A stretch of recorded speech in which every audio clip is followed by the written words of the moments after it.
the Takeover. We're going to talk business and hoops, Big 12, some SWAC TV, and some Rockets, and some NCAA March Madness. What in the hell? But it was inevitable.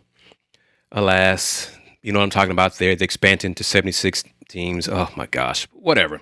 But first things first, Big 12, because my alma mater is in the Big 12 conference. So as viewers know of the Takeover, I really talk about my alma mater news pertaining to the Cougs first. And this news pertaining to the Big 12/Cougs. So let's get into it. The Big 12 lands a private capital deal. Private capital deal. The Big 12 struck its long-discussed private capital deal, the first such publicized conference-wide agreement in major college sports. The goal of the deal, and let me say this, let me give kudos to the information I'm getting this from, is Ross Dellinger at Yahoo Sports and Amanda Kristovich at Front Office Sports. Back to the info. The goal of the deal, which was first reported in December, has three components. First, the two will work together, Big 12 and RedBird Capital, on commercial development to source extra revenue for the conference. Second, the conference will receive a $12.5 million capital infusion to aid with revenue generation. This would also allow the Big 12 as a conference to become an investor in other companies to earn revenue. Third, schools will have access to up to $30 million. Quote from Commissioner Brett Yormark to FOS Front Office Sports. I do believe in times of uncertainty, you want to have a strong bench behind you, and we've got a strong bench now, end quote. Okay. The Big 12 is describing the deal as the, quote, RedBird Business Development Partnership, end quote. As part of their Collegiate Athletic Solutions Partnership, the firms are co-investing the infusion into the conference with an expected return. As you're watching this, that's key, an expected return. Private capital, that's what they do. However, the capital partners will hold no ownership in the league, and the deal will not change the operation or governance of the conference, Commissioner Yormark told Yahoo Sports. The vote from presidents and chancellors last Thursday finalized an agreement that's been under discussion now for more than 2 years. A deal spearheaded by Yormark and his board chair, Doug Garrard, the Kansas University president. Last May, Yormark told FOS that the conference's presidents and chancellors were not interested in a private equity deal. But because this deal did not offer equity or ownership stakes, many Big 12 members were in favor of it, a source previously told FOS. The first part of the deal, RedBird will provide expertise and assistance with procuring additional revenue streams for the conference, including things like sponsorship or more involved investment opportunities. These deals could include both opportunities within RedBird's existing portfolio or outside of it. For example, in an informal capacity last year, RedBird helped the Big 12 finalize a deal with the non-conference basketball tournament Players Era, a company owned by Ever Wonder Studios, which is owned partially by RedBird. Got that? This is a quote from President Garrard, KU President Garrard, Board Chair Garrard. At the highest level, what I hope to get out of this is a really strong partnership that positions our conference well into the future, including for our next media deal by creating increased value, end quote. The $12.5 million in capital to the league, a number that could grow, will be invested in, quote, end quote, revenue generating opportunities, Garrard said. In essence, the league could take some of the capital to become an investor in its own right, striking deals with companies it believes would provide additional revenue streams for the conference. Does that make you feel any better? Let me know as you're watching this on Thursdays or on demand later on in the comments. I'm really curious what the viewers think about this idea. I've already seen some comments on Facebook and Blue Sky. No one likes it. But some more info for you. The third part of the deal. Individual schools can get a capital infusion somewhat akin to a line of credit. RedBird is offering up to $30 million in investment for any Big 12 school. None are required to take the money, but if they do, the deal would be between RedBird and the school. The conference would withhold a portion of their annual school distribution for RedBird on an annual fixed repayment schedule. However, these withholdings would theoretically be covered by the extra revenue RedBird would help generate at the conference level, sources previously told Front Office Sports. Between December and April, the Big 12 negotiated more favorable terms for this deal than were previously reported, a source familiar with the matter told Front Office Sports. The repayment schedule for the Big 12's capital infusion will be at a fixed rate over the 5 years of the deal. The conference office will also pay a $1.25 million annual retainer fee.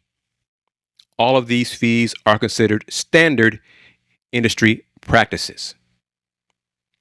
It's unclear how many of the Big 12's 16 universities plan to accept the option of up to $30 million in credit. Schools have 1 year to make a decision on the one-time capital infusion. Those within the conference believe that as few as 2 and as many as a half dozen programs plan to take the money, which comes at a rate just south of 10%. Prior to the agreement, RedBird, led by founder and chief investment officer Jerry Cardinal, has already facilitated more than $130 million worth of revenue for the Big 12 over the next 5 years through business arrangements with entities such as PayPal and the Players Era. Here's a little bit more, make it go, perhaps. Perhaps one of the most noteworthy benefits of the deal is the exclusive college partnership with RedBird, a New York-based investment management firm with $15 billion in assets and an array of companies within its portfolio, including Paramount Global. Paramount holds ownership of CBS and soon is expected to acquire TNT, two of the leading broadcast partners within the college sports ecosystem. The Big 12's current media deal, primarily owned by ESPN and Fox, ends in 2031.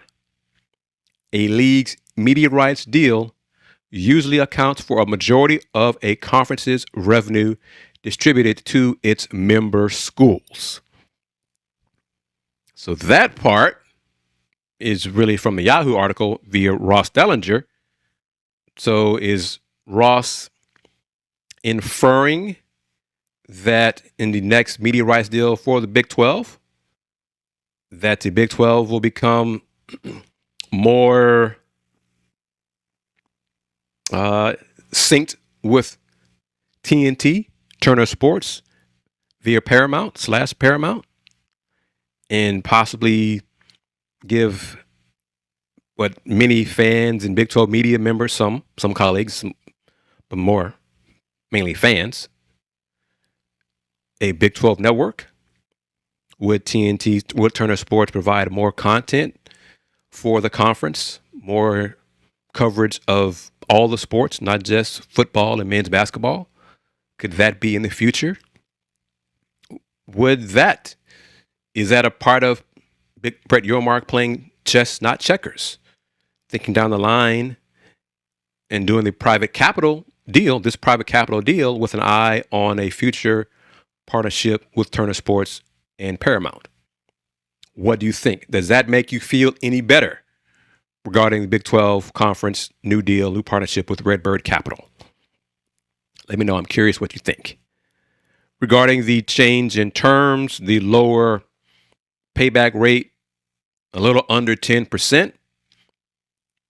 I know this for a fact. Sources at Houston Athletics months ago, when this was initially, when the news first leaked, was reported in December regarding the Big 12 forming a partnership with RedBird or with a capital firm. I was told by sources that those reports were leaked too soon because the conference was not as close to reaching a deal as the reports indicated. And one of the reasons for the pullback from the conference, as stated, was some of the terms, the financial terms. And one of those was the percentage, the rate to pay back the line of credit. So now that it has been reduced to just under 10%, Houston Cougar fans, Houston Cougar alums, Houston Cougar supporters, does it make it better for you? Does it make it more palatable for you? And as an aside, my Houston Roundball Review YouTube members, I mentioned that info to them back in December. Weeks ago, months ago. That's one of the perks of being a Houston Roundball Review YouTube member. You receive content before the public. And sometimes I share things with them in videos, text, word, that I don't share to the public. But does that make it more palatable for you? Do you think Houston should do this? Houston Athletics should get in bed with RedBird Capital to get a $30 million infusion of capital, a line of credit? If you don't, tell me why. What's your biggest concern, your biggest fear? It's not equity in the conference. It's not equity per se. It's capital. It's capital infusion. It's a line of credit, basically, that you will have to pay back over 5 years. And if it's just it's the fine print. The devils are in the details. That's one thing one of my sources told me. The devils are in the details. So let's make sure makes sense for UH.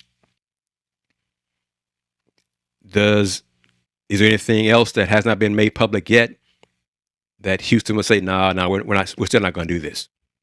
Or details are not, I think this makes more sense for us, so let's go ahead and do it. We'll see. I'm curious what will happen with my alma mater and the decision they make. Time will tell, but let me know what you think about that. Next, I'm curious, kind of, any viewers who like the idea of expanding the NCAA men's and women's tournaments, Division I, from 68 to 76 teams. If you are one of those who is in favor of it, please let me know why. Please put it in the comments, because I'm curious, because I don't know anybody who's in favor of this besides the Power 4 member schools. But let's get into it. NCAA to expand March Madness men's and women's college basketball tournaments to 76 teams in 2027. It was inevitable. Yes, it was. And this is from CBS Sports. Matt Nolander and Gary Parrish. The long-awaited inevitability, and it was inevitable, is nearly a reality.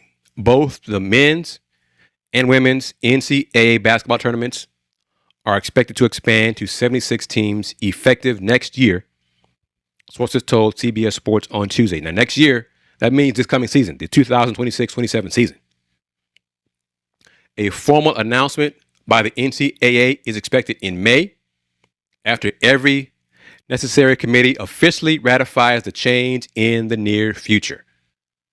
The move will create 8 additional at-large bids, all of them to worse teams per the cut line's standard than those that have qualified for every previous NCAA tournament. Once again, the move will create 8 additional at-large bids, all of them to worse teams per the cut line standard than those that have qualified for every previous NCAA tournament. Just shake my head. Per sources, the NCAA will be adopting an expanded model for its opening round games that matches what it had been doing with the first 4. The move to 76 will mean 52 teams auto slot into the main bracket, first round starting on Thursday and Friday, with the 24 leftover teams filling up 12 game slots for that Tuesday and Wednesday immediately after Selection Sunday. The first 4 is dead. Instead of 4 games with 8 teams in Dayton for the men's tournament, there will be 12 games with 24 teams divided at 2 sites. That will initiate the start of March Madness. Not for me, it's Thursday and Friday for me. But anyway, Dayton will stay on as one of the sites, but the second site hasn't been determined yet for the men's tournament. The sites for the women's opening round also remain unclear. One source told CBS Sports that it will for sure be in either the Central, Mountain, or Pacific time zones, and that a decision won't happen until either the summer or in the early fall. The first 4 in both branding and format is dead, one source said. The 12 games for the 24 teams in the expanded NCAA tournament will be labeled, quote, the opening round, end quote. The expanded opening round will be split between at-large teams and teams that have won automatic bids by winning their conference tournaments. So the lower tiered conferences, the 16 seeds, there's not going to be 8 of them, but I'll get to that momentarily. Whatever. It's just all number 16 seeds and half the number 15 seeds will slot into those play-in games on Tuesday and Wednesday of the opening round. The other half of the games will be a mix, depending on team quality, I find that interesting, comprised of number 11 seeds, all number 12 seeds, and potentially a game that will feed into the number 13 line for the first round that Thursday or Friday. The first window would be somewhere in the 3 p.m. Central Time slot, then the second closer to 6 p.m. Central, the third pair of tip times slated between 8 and 9 p.m. Central. Who will pay the bills? It's a great question because we know this expansion is all about money. The NCAA, in a necessary change to try and make up for the millions in additional travel and execution costs by expanding both tournaments, has relaxed some of its long-standing prohibitions on certain companies being able to advertise and endorse the March Madness. Sources said. The expectation is that the beer/alcohol-based companies will buy in big and become a critical corporate partner in the years ahead, essentially being the linchpin that makes expansion a financially solvent endeavor. Okay. Any and all gambling-related advertisements in relation to the broadcast and distribution of the NCAA tournament will still be prohibited, one source added. Quote, because of lawsuits and settlements, the NCAA is strapped for cash, one source said. People saying it's a money grab are probably not wrong. The NCAA needs more money, and this is probably how we're going to get it, end quote. At this year's men's Final Four, the NCAA eliminated dozens of media seats in one end zone, and swapped in luxury boxes that sold for tens of thousands of dollars. The organization has also taken on lawsuits that have cost the organization hundreds of millions of dollars in the past decade. Because the college football playoff is not run by the NCAA, March Madness, only on the men's side, the women's tournament annually loses millions of dollars, is the one and only thing that keeps the NCAA afloat as an organization.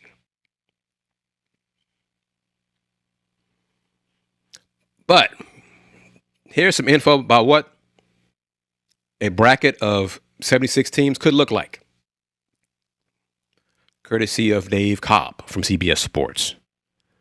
The new format is expected to create 6 games between automatic qualifiers instead of 2. As a result, it will now be the 12 worst seeded teams in the bracket who play on Tuesday/Wednesday of the tournament's opening week instead of the 4 worst seeded. Subsequently, even a couple of teams that historically would have been number 14 seeds will get roped into the early action.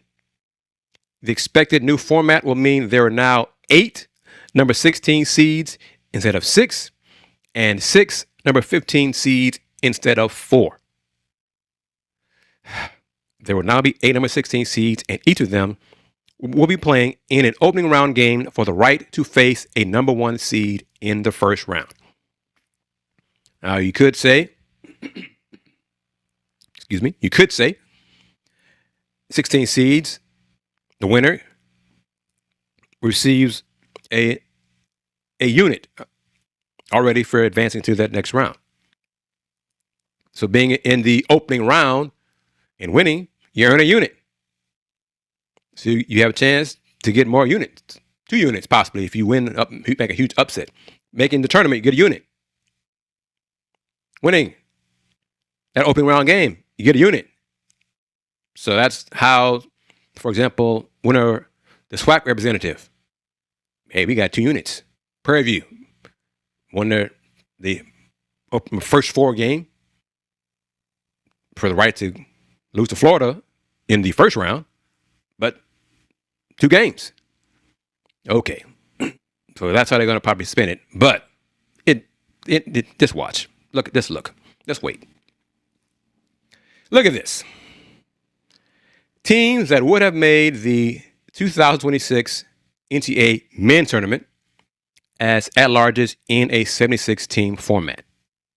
69, Oklahoma, 19 and 15 overall, 7 and 11 in the SEC. Auburn at 70, 17 and 16 overall, 7 and 11 in the SEC. San Diego State at 71, 22 and 11 overall, 14 and 6 in the Mountain West. Indiana at 72, 18 and 14 overall, 9 and 11 in the Big Ten. New Mexico at 73, 23 and 10 overall, 13 and 7 in the Mountain West. Seton Hall at 14, 21 and 12, 10 and 10 in the Big East. Virginia Tech at 75, 19 and 13 overall, 8 and 10 in the ACC, And at 76, Stanford 20 and 12 overall, 9 and 9 in the ACC. Look at those 8 teams. Majority of those 8 teams are in a Power 4 conference. Who's this for? What is this expansion for? The Power 4 schools. 2 Mountain West, and you could argue Big East basketball is not a Power 4 conference. I mean, it's UConn and everybody else, honestly. Big East basketball is, if you want to say part of the, no one says Power 5 in basketball. No one says Power 7 in men's basketball. It's still Power 4. It's the SEC, the ACC, the Big 10, and the Big 12. And even with the new Pac-12 won't be considered Power 4 conference either. Of those eight, to what a future with a expanded bracket to 76 teams will look like, majority of those 8 are from a Power 4 conference.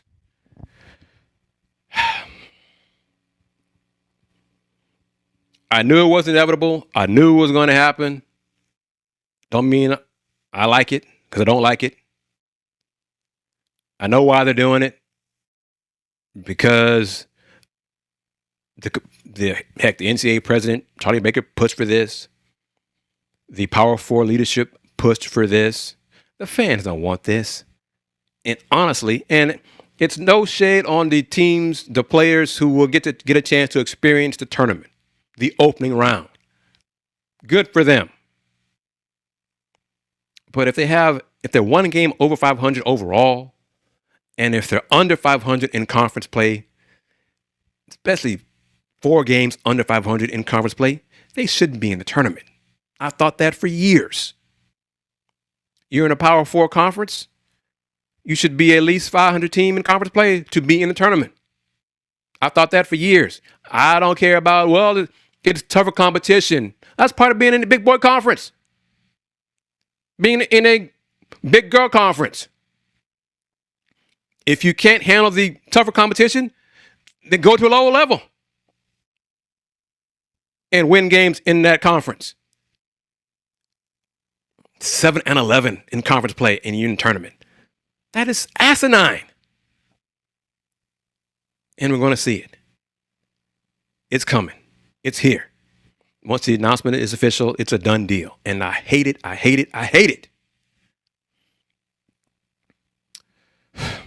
But I digress. Bottom of the hour on today's edition of the Houston Roundball Review Takeover of the lunch break, Throwback Thursday style, powered by JM&E. You're either watching on YouTube on the Houston Roundball Review YouTube channel, or on the Houston Roundball Review Facebook page, or you're like thousands and growing watching on Roku via the BS3 Network. Thank you for watching on the BS3 Network. Thank you for downloading the app. And now I'm going to play the promo for BS3 TV, and I will be back in 90 seconds. You are watching the Houston Roundball Review Takeover of the Lunch Break, powered by JM&E, streaming on YouTube and on Roku via the BS3 Network.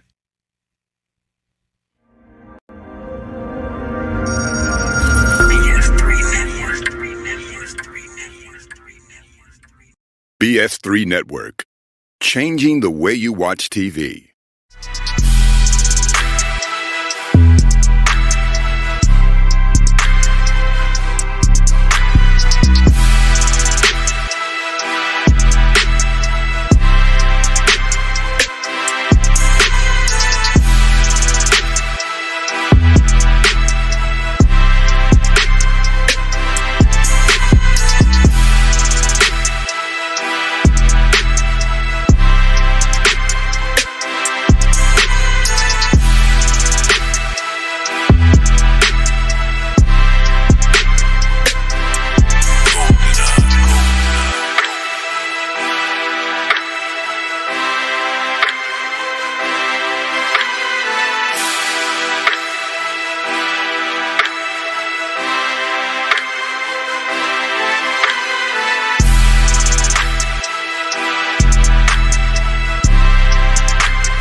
Welcome back to today's edition of the Houston Roundball Review Takeover of the Lunch Break, Throwback Thursday. The takeover is powered by JM&E. I am, of course, KG Kris Gardner of the Houston Roundball Review. First part of the show, I discussed the Big 12 Conference's partnership with RedBird Capital in a private capital deal, not private equity. And also I discussed the NCAA tournament, March Madness for the men's tournament and the women's tournament, expanding from 68 to 76 teams. I hate it. It sucks. It stinks.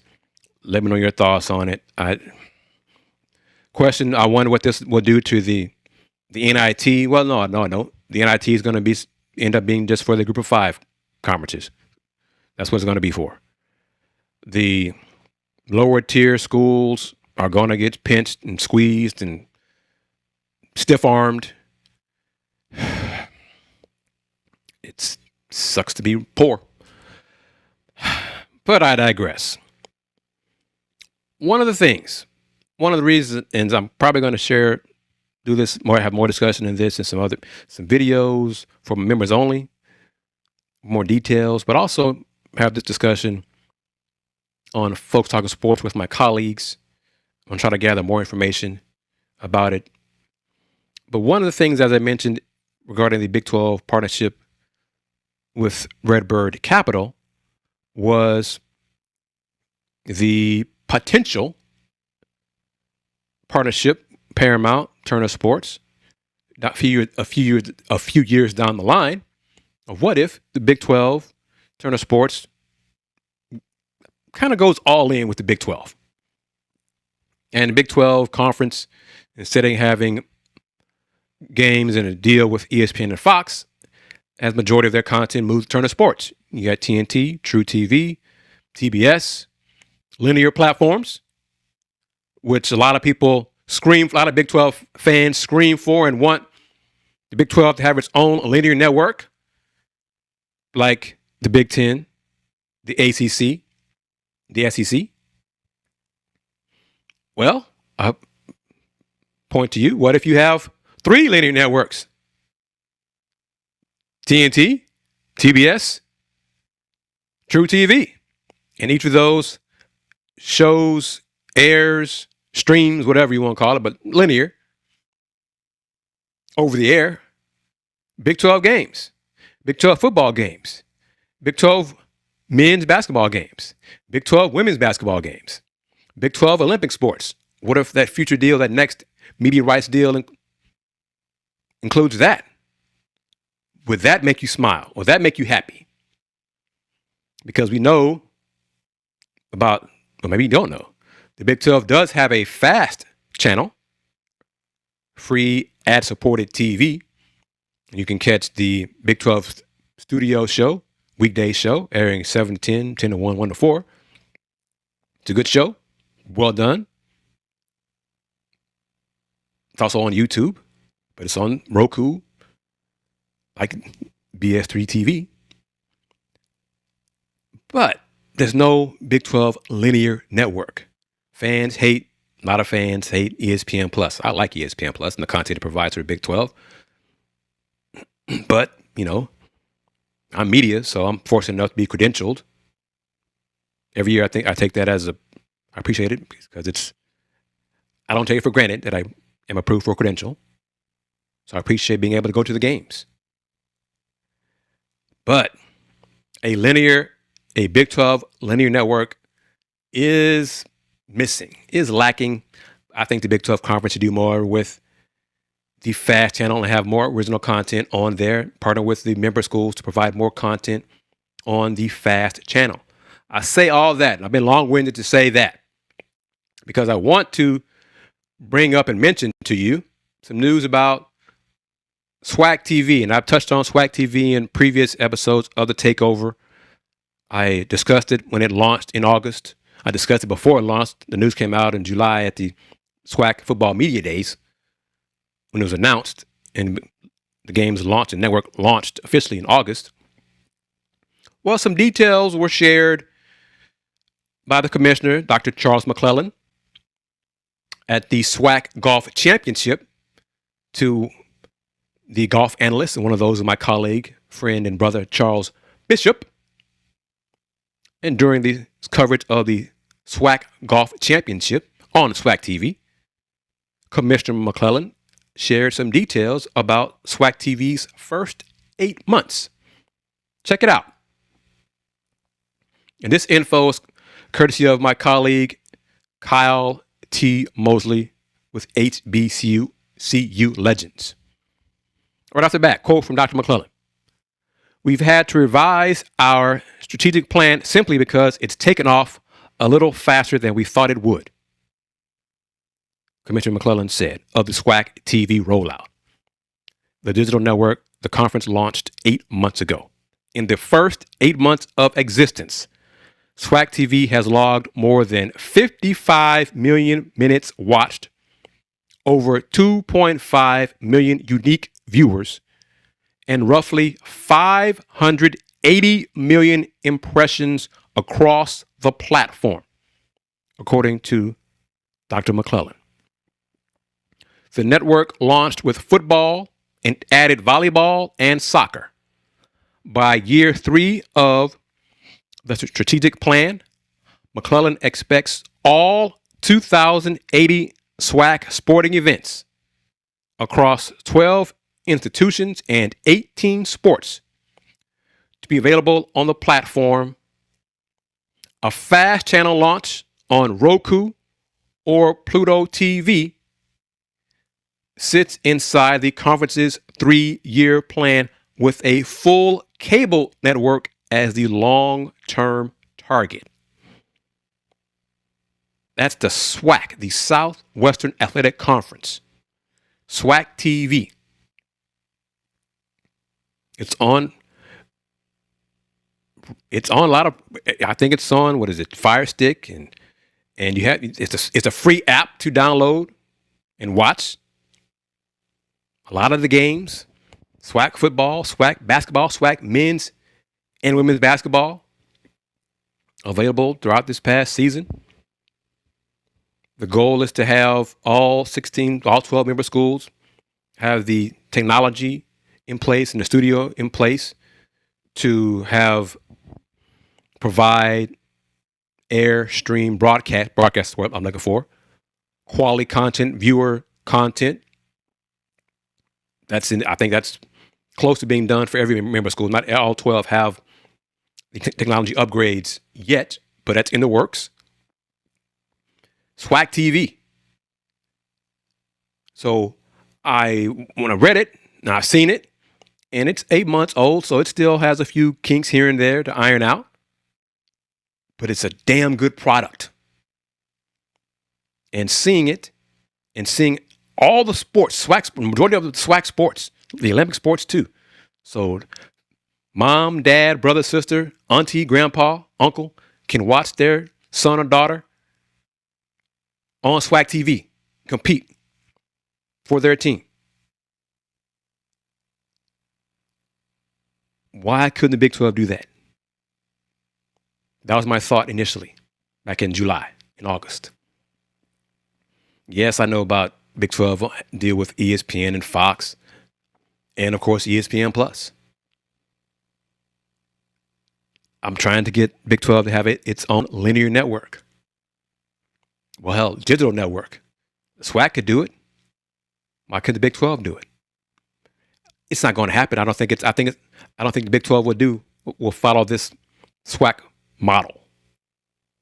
But the next media rights deal, the partnership with RedBird Capital, I wonder if the partnership with Paramount and Turner Sports could lead to more games for all the Big 12 sports to be on the linear platform that way. I wonder if that is the ultimate plan. Commissioner Yormark has said regarding men's basketball, separating it from football and getting its own deal, getting its own media rights package, saying you like me now, you'll love me 5 years from now. Well, what if all the games are on Turner Sports? Would that, and of course it has to make financial sense. Don't get me wrong. Would Paramount be willing to pony up that money that is equivalent to what ESPN and Fox are paying currently to the Big 12? Would Paramount do that for the Big 12 overall? Time will tell. But it's up to the Big 12 to make it worth the network's while. Compete for championships in tough one, football, but necessary football. Men's basketball kind of might take a step back this coming season because Big Ten and the SEC got more teams looking like more national title contenders than the Big 12 does right now. But it's April 30th as you're watching this. But thinking big picture, what if that's what could Turner Sports get in the mix and help raise the price for the conference and the member schools in the next media rights deal? Is that the plan? Personally, for me, same thing's redundant. I want more Big 12 women's basketball games on linear network. If that's Fox, Big Fox, if that's ESPN, ESPN2, that's what I want.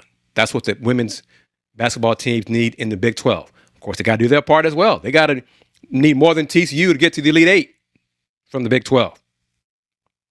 It'd be great for Coach Matthew Mitchell and his talent upgrade to continue and the Cougs get to the tournament first and then start advancing deep into the tournament to join TCU and to start supplanting teams in the ACC, teams in the Big Ten. And it'd be nice to get to that ultimate level of teams in the SEC in the women's tournament. But it's got to start somewhere. Need more Big 12 women's. You need some more elite talent in Big 12 women's basketball. Not just Audie Crooks. Needs some more elite women's hoopers to be in the Big 12 conference, to make fans nationwide want to tune in and see her hoop. And honestly, be real, not necessarily her team, but her, whoever her is, whoever she may be. Have the Caitlin Clark effect was real, is real. Let's see if the Big 12 gets players like that on that level and has that effect for her in the Big 12 conference. That's what's necessary for the Big 12 women's basketball to become more relevant on the national scale. Now, to close out today's edition of the Houston Roundball Review Takeover of the Lunch Break, powered by JM&E, the Houston Rockets are still alive. Rockets with a gutsy, gritty Game 5 road win over the Lakers 99-93. Got contributions up and down the starting five. One despite Austin Reeves' return to the lineup. Austin Reeves scored 22 points for the Lakers. Didn't shoot from the floor very well, only 4 for 16. 12 for 13 from the free throw line. But Luke Kennard, only 1 point. Marcus Smart, 11 points, and he was awful in the second half. Awful, just awful. LeBron James missed free throws, but it's about the Rockets coming through down the stretch. Reed Shepherd with a clutch pull-up jumper, then a steal of LeBron James, picked his pocket, and then got a dunk. And then Rockets closed out the victory. I'm sure Rocket fans had flashbacks of Game 3 and the collapse in those final 30 seconds, but the Rockets got it done. Game 6 Friday night in H-Town. Game on Prime, 8:30 p.m. Central. What are your thoughts? What are your thoughts on the Game 5 victory? What are your thoughts on the Rockets living to fight another day? Game 6. Will the Rockets force a Game 7 with a victory in H-Town on Friday? Lakers, two straight games, wasted double-doubles from DeAndre Ayton. He's done his part. But Marcus Smart and Luke Kennard haven't done their part in 2 losses. 2 wins in Game 1 and Game 2 in L.A. They gave the Rockets the business. But they haven't, I think, Ime Udoka and the staff said, hey, let's see if Marcus Smart can keep knocking down threes in this series. And he has done that the last 2 games for sure. Gutsy win for the Rockets. The Rocket players, one more time, have shown that they are not giving up on Ime Udoka as a head coach. The locker room isn't afraid. is not frayed at the threads, not dissension among the ranks, any of those things. They've bonded together. No KD. Probably won't play in Game 6. Is that the key? Rockets, other players are stepping up in the absence of Kevin Durant. What do you think? Let me know your thoughts on it. KD, the bone bruise, the ankle, probably out for Game 6. Game 7, if the Rockets do win, is Sunday. The bone bruise usually is a 2-week injury for recovery time. I don't know. Hell, I'll ask this question to you as well as you're watching the Takeover. If the Rockets force Game 7, that's another win in Game 6 without Kevin Durant. Would you, as Rocket fans, want Kevin Durant to play in Game 7? You probably would not be 100%. So would you want to rock the boat and say, hey, Rockets have forced Game 7 without KD? I don't want KD to play Game 7. What do you think about that? But first things first. Rockets Game 5 road win in LA, 99-93. Reed Sheppard came up clutch with a pull-up jumper and then a steal and a dunk. Rockets gutsy, but the right challenge by Ime Udoka and the staff on that, what could have been Tari Eason's 6th foul. It was called for the charging foul, but Austin Reeves was not set. Blocking call on Austin Reeves, so huge turning point right there. Kept Tari in the game. Tari made the 2 free throws. Rockets did enough to get the victory. So what do you think about that? Game 6, Friday night in H-Town. That'll do it. I'm going to save the discussion for a future show about a possible blockbuster trade involving Kawhi Leonard to the Rockets. But that's only if the Rockets season ends in this series in the first round. Rockets once again live to fight another day. Thank you. And a reminder, I've got to get back into this, put my business hat on. I mentioned it earlier in the show, but a couple things. Of course, looking for advertisers, looking for supporters for the Houston Roundball Review business directory. So please, if you are interested in joining the African Center of Wellbeing, Be Elite Basketball, Byron Riley CPA, the Pinto Leon Law Firm, Star Pizza, United Sports and Entertainment, VIP Realty, and the Saxenian family, please, by all means, email me at advertise@thehrr.com. Once again, advertise@thehrr.com. You'll get it mentioned in the online business directory, but also you get to sponsor one of my live stream shows, such as the Houston Roundball Review Takeover, seen on YouTube and on Roku. So please, once again, advertise at thehrr.com. That's one of the many ways to support the Houston Roundball Review. An additional way, of course, become a member of the Houston Roundball Review YouTube members only section. 2 tiers for it. The All League tier, $2.99 per month. The All World tier, $4.99 per month. And you receive content before anyone else, before the public. Sometimes it's exclusively. Most of the time, I share content with the YouTube members only because it's a way of my giving back and showing thank you to them for their support. So once again, the All League tier, the All World tier, scan the QR code up here. You can become a member or click on that join button if you're watching the show on YouTube, on the Houston Roundball Review YouTube channel. And of course, another way to support the Houston Roundball Review is buy some merch. Buy some Houston Roundball Review merch. Order your HRR merch today. A different QR code for you to scan. So many different ways to support the Houston Roundball Review. Mugs, hoodies, pants, caps, long sleeve, short sleeve. We're getting warmer now in H-Town, so you can get the short sleeve shirts, get some tank tops as well. But scan that QR code.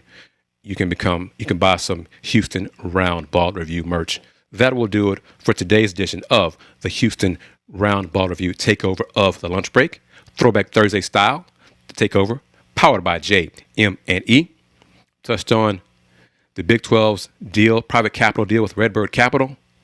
Touched on that just woeful but inevitable NCAA tournament, men's and women's tournament, expanding from 68 teams to 76 teams to make the Power Four conferences happy and screw the lower tier programs, the lower tier, the mid majors and lower. I am not happy with that at all. But again, if you are happy with it, if you like it, you understand it, let me know in the comments that you're watching on YouTube on the Houston Roundball Review YouTube channel.